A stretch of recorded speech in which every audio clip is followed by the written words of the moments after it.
You are FM 103.7. Every couple of weeks we catch up with our Professor of Science from the University of Newcastle, John O'Connor, who is with us today. And John, you've taken me back to my childhood a little bit. I sort of went through a big phase as a kid and being fascinated with the pyramids and everything ancient Egypt. And that's kind of where we're heading today, to the Great Pyramid of Giza. There have been some new discoveries there.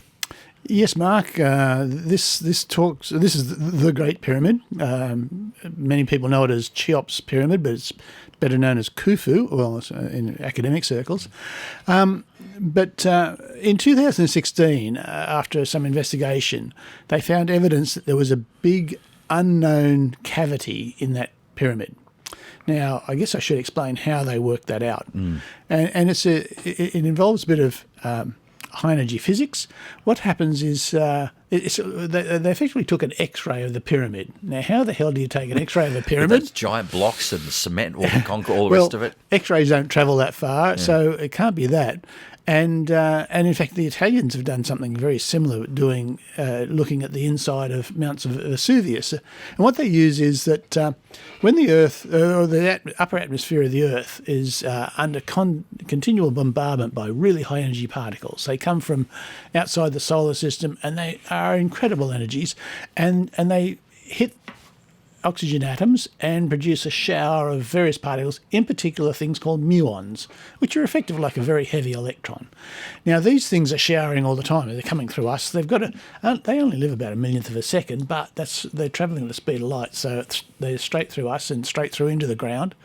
And so these particles are illuminating everything, passing through it.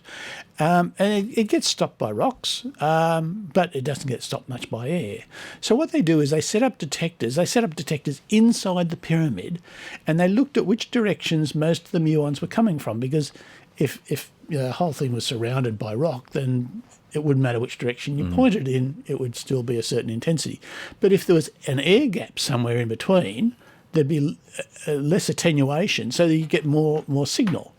And so from this signal, they're able to detect that there seemed to be a void. In fact, they found two voids, but the biggest void was a really big one running parallel to a tunnel which leads up to the king's chamber.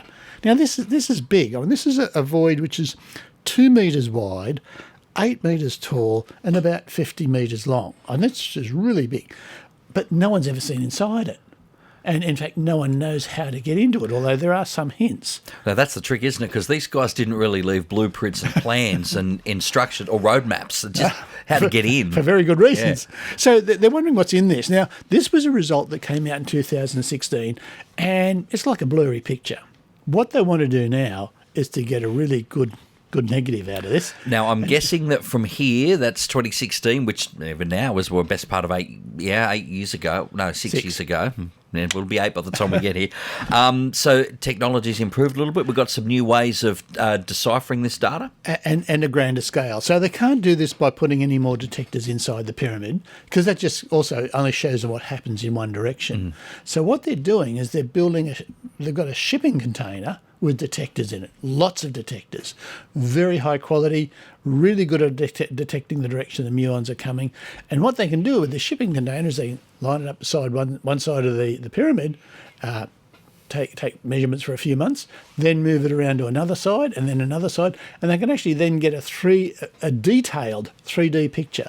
Detailed because they're getting a lot more signal now, because they've got a lot more detectors and newer, better detectors, but much bigger, because they can never get something the size of a shipping container inside the pyramid. But so they've got a bigger detector, more efficient detectors, and they can do it from different directions. So what they're hoping to do now is to map out in much more detail the shape of this thing. Are there flat sections where there might be a sarcophagus? Is this just a slope? There's some details about what the thing really looks like. It must be very frustrating for those who work on these structures and people have studied them for a long while to know that, okay, here is this pyramid, here is this. Everything that we're looking for is in here somewhere. We just can't figure out how to get to it and where it is, and like you said, if it's here or it's somewhere else, that would have to be it's a challenge, an ongoing one, but it's very frustrating too. Well, it's tricky because in what's called the King's Chamber, there's a big granite sarcophagus. It's cracked, it's open, there's no body in there. Is that where the body was and it's been robbed?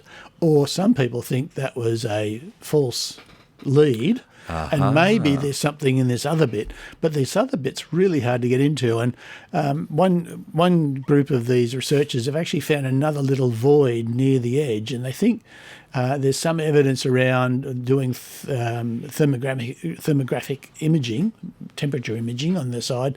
They think there may be evidence for a tunnel through there, well and truly hidden, but that may be the entrance into this larger chamber, and that may open up and reveal Khufu's actual burial place, because his mummy has never been found. I'm sure we will be watching this space with great interest and see how we go. Professor John O'Connor from the University of Newcastle, look at science, a look at the Great Pyramid today. Thank you for your time. Thanks, Mark. 2NURFM 103.7. A broadcast service of the University of Newcastle.